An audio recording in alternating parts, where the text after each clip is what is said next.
फिर सोचा मनोरमा के यहाँ चली जाए।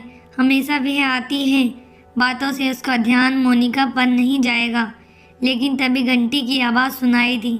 कौन होगा, सोचते हुए उसने दरवाज़ा खोला तो सामने एक स्कर्ट और टॉप में नवयुवती खड़ी थी। नीलम की जिज्ञासा उसकी तरफ देखा तो वह बोली, मैं मोनिका हूँ, अंदर नहीं आने दोगी क्या? नीलम आश्चर्य से उसे देखते हुए एक तरफ हो गई। वह लहराते हुए अंदर आई और सोफे पर बैठ गई। फिर इतराते हुए बोली, पता नहीं अभिनव ने मेरे बारे में कुछ बताया है कि नहीं। उसकी बेस्ट फ्रेंड हूँ और तुम शायद उसकी पत्नी हो। नीलम भौचक्के से उसे देख ही जा रही थी। तो कई दिन से जिस बला ने दिमाग खराब कर रखा था वह यह है। देखने में तो ठीक ठाक थी, इतना मेकअप करके तो कोई भी अच्छा लग सकता है। फिगर जरूर नपी तुली थी, तभी छोटी स्कर्ट और टॉप में सही लग रही थी। निसंदेह पुरुष की निगाह जब पड़ती होगी उस पर तो टिक जाती होगी।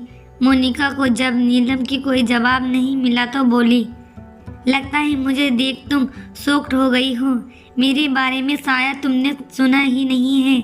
नीलम ने हाँ में सिर हिलाते हुए कहा, हाँ मैं नहीं जानती आपके बारे में कुछ भी।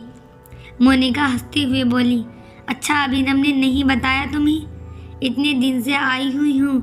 नीलम ने इनकार कर दिया तो मोनिका मुंह बनाते हुए बोली, सोचा होगा तुम एक टिपिकल वाइफ की तरह रिएक्ट करोगी। क्या बताता, तुम जैसी छोटे शहर की गवार लड़कियों के साथ यही रोना है। लड़का लड़कियों के बीच पति पत्नी के अलावा किसी और रिश्ते को समझ ही नहीं सकती हो। नीलम ने उसे घूर कर देखते हुए कहा, क्यों नहीं समझती? दोस्ती का रिश्ता तो किसी के बीच भी हो सकता है, इतनी समझ तो सब में होती है। मोनिका हंसते हुए बोली, अच्छी बात है, समझ सकती हो तो। वैसे हमारे बीच दोस्ती से अधिक फीलिंग थी।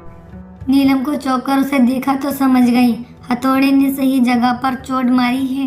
मोनिका ने उदासी का नाटक करते हुए कहा, हमारी मंगनी होने वाली थी। मैं 2 महीने के लिए विदेश अपनी मासी के पास गई थी।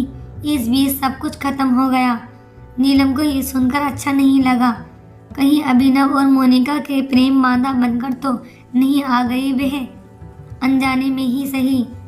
उसको खामोश देख मोनिका आगे बोली, कितना अच्छा चल रहा था सब कुछ, हम दोनों कितने खुश थे। पता नहीं कहाँ से तुम बीच में आ गई।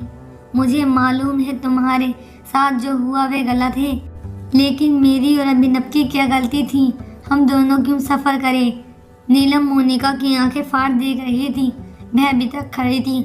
उसे लगा उसका पैर उसका बोझ और नहीं सह पाएंगे। वह बैठ गई। मोनिका रोंदे गले से बोली, देखो मुझे गलत मत समझना, लेकिन तुमने और तुम्हारे परिवार वालों ने अभिनव के आसरदबाही और सीधेपन का फ़ायदा उठाया है, उसे फंसाया है। नीलम ने धीरे से इस झूठी इल्ज़ाम का विरोध करते हुए कहा, नहीं ऐसी बात नहीं थी। मोनिका रोती हुई बोली, फिर कैसी बात थी?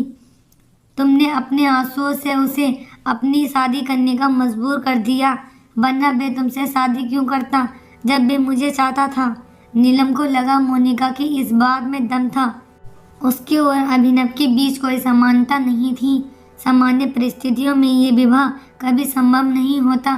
कहीं सचमुच अभिनव अपनी अच्छाई की भारी कीमत तो नहीं चुकाई। चाहता मोनिका को था और उसका सहारा देने के लिए अपने जज्बातों पर पत्थर रख के शादी कर ली। नीलम को सोच विचार में देख मोनिका समझ गई वे सही दिशा में जा रही थी। वह दुखी इस बार में बोली, तुमने विक्टिम कार्ड प्ले कर उसकी सहानुभूति को भड़का दिया, लेकिन एक बात समझ लो, इतनी लंबी जिंदगी और पति पत्नी का रिश्ता सहानुभूति पर नहीं चलता। इसके लिए आकर्षण और प्रेम आवश्यक है, जो तुम दोनों के रिश्ते में कभी नहीं आ सकता। नीलम के पास मोनिका की बातों का कोई जवाब नहीं था। इतने महीने के साथ के बाद भी वह अभिनव के दिल में कोई जगह नहीं बना पाई थी, बल्कि उसकी झुंझलाहट का कारण ही बनी हुई थी। उसके एक बार फिर मोनिका की तरफ देखा। अभिनव के दिल में मोनिका पहले से ही है, तो वे नीलम जैसी साधारण लड़की को उसके स्थान पर कैसे बिठा सकता है? कितना मानसिक दर्द से गुजर रहा होगा वह। एक तरफ उसके आदर्श और एक तरफ उसका प्रेम। नीलम का दिल भारी हो रहा था। अभिनव के दुख का कारण बन रही थी वह। मोनिका को अब तक नीलम की खामोशी पर गुस्सा आ जाता, लेकिन नीलम के चेहरे के मनोभावों से समझ रही थी कि नीलम उसकी बातों का प्रभाव मनावांछित पड़ रहा था। उसने अपनी आवाज़ में और अधिक दर्द घुलते हुए कहा, अभिनव बहुत हार्ड वर्किंग है, रात दिन गुंडे मवाली से घिरा रहता है। घर आकर उससे खुशी और शांति मिलनी चाहिए। He deserve to be happy। उसको लव और सेक्स मिलना चाहिए। नीलम को चौंककर मोनिका की तरफ देखा। क्या कहना चाह रही है? मोनिका उसको पेनी निगाहों से देखते हुए बोली, अभिनव को शादी से क्या मिला? कुछ नहीं, लेकिन वह इतना अच्छा इंसान है, कभी शिकायत नहीं करेगा। नीलम के दिमाग में विचार आया, अगर अभिनव को शिकायत नहीं की तो मोनिका ये सब बातें इतने आत्मविश्वास से कैसे कह सकती है? कहीं अभिनव भी ऐसा ही तो महसूस नहीं करता? अपने मन की बात मोनिका से करता हो। मोनिका इस आनंद नगर आने से वह विचलित हुआ है, तभी उसके निकट आने की कोशिश कर रहा है। उसने दुखी मन से सोचा। उसके मन में ये आशा जागती कि अभिनव उसके प्रति प्रेम महसूस कर रहा है। मोनिका ने ख़त्म कर दी। नीलम मोनिका की बातें झुंझलाते हुए बोली, तुम जैसे सोच रही हो वैसा नहीं है। हम दोनों के बीच अच्छा सामंजस्य है। अभिनव मेरा बहुत केयर करते हैं। मोनिका झंझला कर बोली, अभिनव सबकी केयर करता है क्योंकि वह बहुत केयरिंग है, लेकिन इसका मतलब ये नहीं है कि आसपास वाले उस बेचारे पर फ़ायदा उठाएं। नीलम ने उत्सुकता से मोनिका की देखते हुए पूछा, तो आसपास वालों को क्यों करना चाहिए? मोनिका ने अपनी गर्दन को तानते हुए कहा, उसकी ज़रूरतों को समझना चाहिए। तुम अगर उसका एहसान मानती हो तो उसे छोड़ दो। वैसे भी इतना समय बीत गया है, गुंडे मारे जा चुके हैं, तुम अब बिल्कुल ठीक हो। नीलम उसे असमंजस से देखते हुए बोली, पति पत्नी का रिश्ता तो जन्मों के लिए होता है, ऐसे कैसे छोड़ दूं? मोनिका मुंह बनाते हुए बोली, तुम पता नहीं किस जमाने की बात कर लेकर बैठी हो। जिस रिश्ते को कोई भविष्य नहीं, उसे आज समय में ख़त्म कर देना ही अक्लमंदी है। मोनिका को लगा, नीलम ये क्या बात आसानी से समझ नहीं आने वाली है। उसके लिए शादी मरते दम तक गले में लटकाए रखने वाला ढोल है।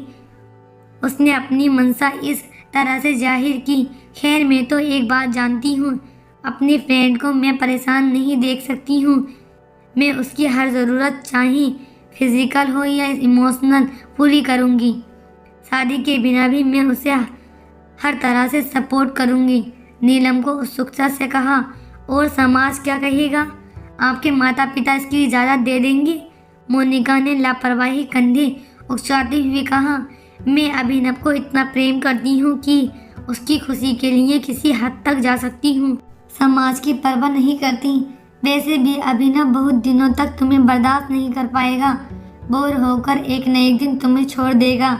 सैंडल की थक थक की आवाज़ के साथ चली गई। मोनिका को देखकर और उसकी बातें सुनकर नीलम को आतुरता और अधिक बढ़ गई। उसे लगा कि अभिनव की ज़िंदगी को बर्बाद करना दोष उस पर है। उसके कारण दो प्रेम करने वाले जुदा हुए और वे अपने आप को इन दोनों का कसूरवार मान रही थी। और जब अभिनव का स्वयं जवाब दे जाएगा तब वह उसे छोड़ देगा। ऐसी स्थिति में वह कहाँ जाएगी जब अभिनव उसे जाने के लिए कहेगा? कितना अपमानजनक होगा। उसके अपने आप पर ही गुस्सा आ रहा था। क्यों अभिनव पर निर्भर होती जा रही है? उसे पढ़ लिखकर अपने पैरों पर खड़ा होना चाहिए। सारा दिन अपना दुखड़ा सीने से लगाए बैठी रहती है। कब तक वह उन लोगों की सहानुभूति का फ़ायदा उठाएगी और कब तक लोग उसे सहानुभूति देंगे? अगला पार्ट देखने के लिए आप सभी मेरे चैनल को सब्सक्राइब करना न भूलें। मैं आपके लिए इतनी मेहनत करती हूँ, आपका सब्सक्राइब करने में क्या जाता है? Please subscribe my channel and support my channel.